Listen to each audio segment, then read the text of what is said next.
So Season 1 Reloaded for Black Ops 6 is here. We've talked about the content, we've talked about what may still be on the horizon, but today I want to focus on what changed with this update. What's new gameplay-wise for changes, additions, and more. So today we're focusing solely on that. Drop your thoughts as we go along, any changes that you like in particular, anything that you were hoping was taken a step further or not touched at all, let me know your thoughts. But if you guys enjoyed the video, you find it at all insightful, do me a favor and drop a like on the video, and if you're new to the channel, do me a huge solid, hit that subscribe button, stay up to date with all things Black Ops 6. I'd love to have in the communities. We chase down 700,000 subscribers now, but for now, let's get into what changed with Black Ops 6 in Season 1 Reloaded. So let's start with that, Black Ops 6. Multiplayer obviously is a big focal point here on the channel, so let's start there. For like high priority and bigger ticket items, the sort of larger updates here out of this, let's break this down into a few categories. Camo changes, there were a couple of them here. CDL, ranked play, and incentive camos can now be equipped to any weapon regardless of military completion status, which is a huge change. So that means that if you end up getting any reward camos, you buy anything in particular,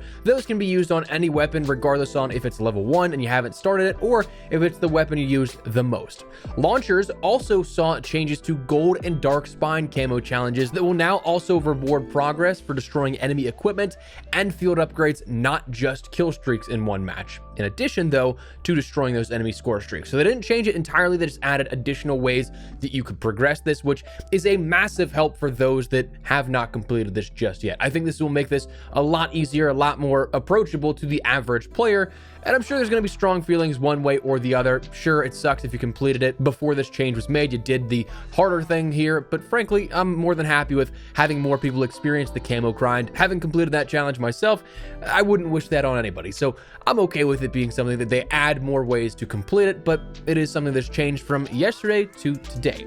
Anyways, perk changes, we saw a few of those. The recon combat specialty now had that bonus HUD edge indicator changed where it will only display when an enemy is in ADS. So previously, if they were looking at you or even partially in their peripheral vision, if you weren't looking at them, you'd have that HUD edge indicator showing that somebody was looking at you. So now they have to actually be aiming on you for that to activate. A big change for sure. And it also improved the auto ping from tracker in free-for-all mode. Setting changes with Black Ops 6, not entirely sure why this was changed, but stick sensitivity was adjusted, where the controller stick sensitivity slider system was changed from a 1 to 20 scale to now a 0.1 to a 4 scale. It says this will give players finer control over the sensitivity values and more transparency on the effects that they changed, but personally I don't think that I'm in tune enough to understand why this change was needed if it's going to be the same sort of scaling, especially if it scales your current sensitivities, which it does, to where it will be with this new system. So if you end up having your sensitivity set for some specific value, it will still be the equivalent, just again listed differently here with this change after the update. Weapon tuning will not be in multiplayer for this update.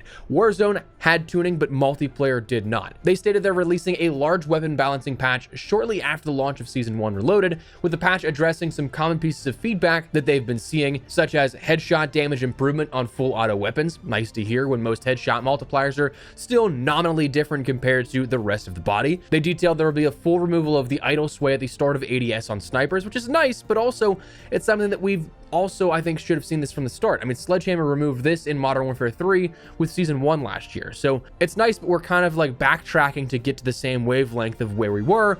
So I don't know that that's necessarily a praiseworthy change. And then reductions to visual recoil, sway, and bob were mentioned, which is something that I'm always on board for. Now, an ETA of this weapon tuning is not yet known. Recently, shortly after launch of, has been like within a day or two, but I'd probably conservatively estimate this to be like next week sometime, though I'd be happy to welcome it earlier. But for weapon tuning, it's historically quick after, but not immediate, if that makes sense. But there's a lot of other minor changes here with multiplayer. Things for the CDL were also adjusted, where ranked rule sets now restrict additional GAs like the Krig, Model L, and XM4, all snipers, smoke grenades. Hacienda was put in the rotation for all maps and modes within ranked. So that, plus a lot of other smaller bug fixes that may be inconsequential to a lot of people. But moving on for the interest of time, Zombies saw a lot of gameplay changes where, again, as we've detailed in the past that was previewed before, they reduced the number of Mangler spawns at mid to high rounds. They implemented a maximum cap on active manglers in the game, ramping up until that cap is released, where it can go crazy at round 100. They've reduced the mangler's arm cannon health, significantly reduced the length of special rounds by reducing the number of spawns. They scaled the parasite damage between rounds 31 and 91. They slightly increased the damage scaling for base zombies at round 150 to 400 if you are a true grinder to get there. And then the full armor power-up now fills your plate reserves as well, which I think is a great change. There were also tons of fixes made for various different challenges: the Endless Barrage Prestige Challenge, the Madness Career Challenge, the Kunoichi Dark Ops Challenge, Sticks and Stones, Splash Damage, Liberated, Gumption, and Hide and Seek. All of those challenges should now be tracking properly. Perk changes: we saw that Juggernog was something that had addressed an issue where the reactive armor augment would stun brain rot charmed zombies, and they also improved the lighting on the perk machine. That's not really a big change, but something that did change no less. And the Der Wonderfizz will now appear on the map when loading a save past round 25. You don't need to progress anymore as you did with a bug there to have that spawn in.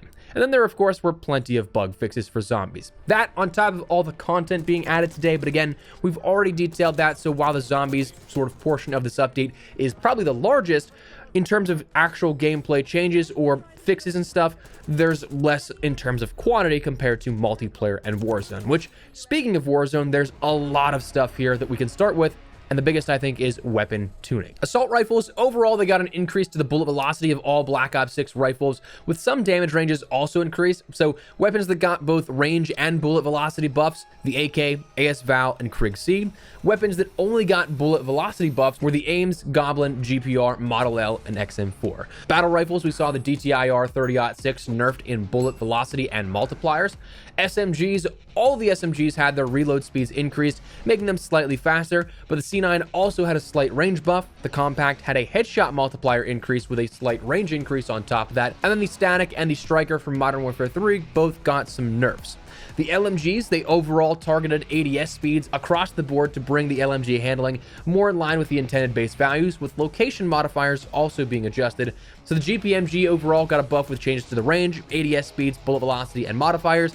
The PU-21 got overall buffs, and the XMG saw a lesser but still overall buff compared to the other two. While the RAW was the only non-Black Ops 6 LMG to get adjusted, where that saw nerfs to the damages at range but also increased the damage ranges. So this, I think, is an attempt to combat the current semi-auto meta of the weapon, but we'll see if that's enough.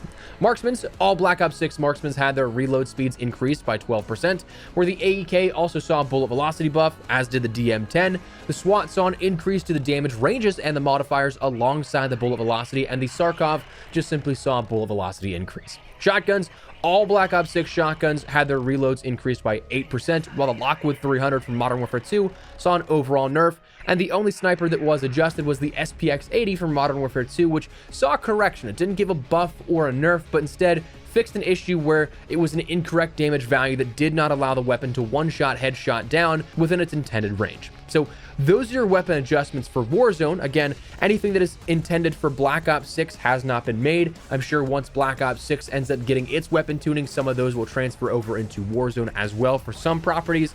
But until then, that's what we have for weaponry in Warzone. Now, server updates were also included with Season 1 Reloaded, where they stated it was server performance enhancements, where they said they've implemented several updates designed to boost server performance, ensuring a smoother and more reliable experience. Now, I'm not sure if this is going to be in relation to all the clips of people getting zero registry, but I sure hope so. I think it's absolutely absurd that the official COD Updates account also attempted to gaslight the entire community with their tweet about the issue. I mean, I get networking is a severely complicated topic, and it's not black and white, and I'm sure that many others would get lost in discussing the intricacies of it all, myself included, but to say that, hey, this is a visual glitch, that's a wild stretch. I personally think of all the ways that you could have addressed the issue in the past, that might have been the worst way. So fingers crossed this actually does something that fixes the issues and makes connections across the board better, with hit registry included, but we'll have to wait and see. On paper, this is what was mentioned, but this kind of stuff is a lot of the times anecdotal. You'll have to see with your own eyes and actually experience it in game, so we'll see. Gameplay changes, kill streaks, the Bunker Buster was increased in its maximum damage and decreased in its minimum damage. So one of the things that also goes along with that is when the trophy system intercepts the Bunker Buster, it will deal slightly less damage in the area to account for the increased maximum damage. The specialist bonus perk discount is something that when fire sale was active, it's now decreased to 50% off the entire purchase price of that in buy stations, which is up from the 30 that it was beforehand to make it in line with other items in the buy stations. Audio, it was mentioned they've reduced reverb effect volume on Urzikstan, and this is probably in reference to all the situations where you could be walking and it sounds like someone's walking with you, but instead it's your footsteps reverberating off of nearby surfaces, creating an echo almost here. But it was in places that like it shouldn't have happened, like the train tracks in Urzikstan that is completely open around that. It seemed like there'd be somebody next to you. That was one place that I noticed it, and I'm like, I get how reverb works, but that doesn't make sense in an open area like that. But anyways, Camo's a really big fix that I wanted to focus on here that could be thrown in with the bug fixes, but it would get mixed in with everything that is a part of the large laundry list of that. One thing that I wanted to make sure wasn't lost was that they fixed an issue with challenges that required tracking kills while under an enemy UAV, where previously this only tracked the player who called in the UAV, which then affected things like the Tonto, the Bat, the XM4, as well as the Prestige 10 calling card challenge going loud. These should now be fixed out where you can properly end up completing these without any issue. Fingers crossed. And then the UI and UX, they're custom loadout colors now, which is quality of life thing where weapons that players infill with or respawn with will no longer have a single custom loadout color, but instead will have a color based on the rarity or number of attachments that that weapon has that they spawn in with.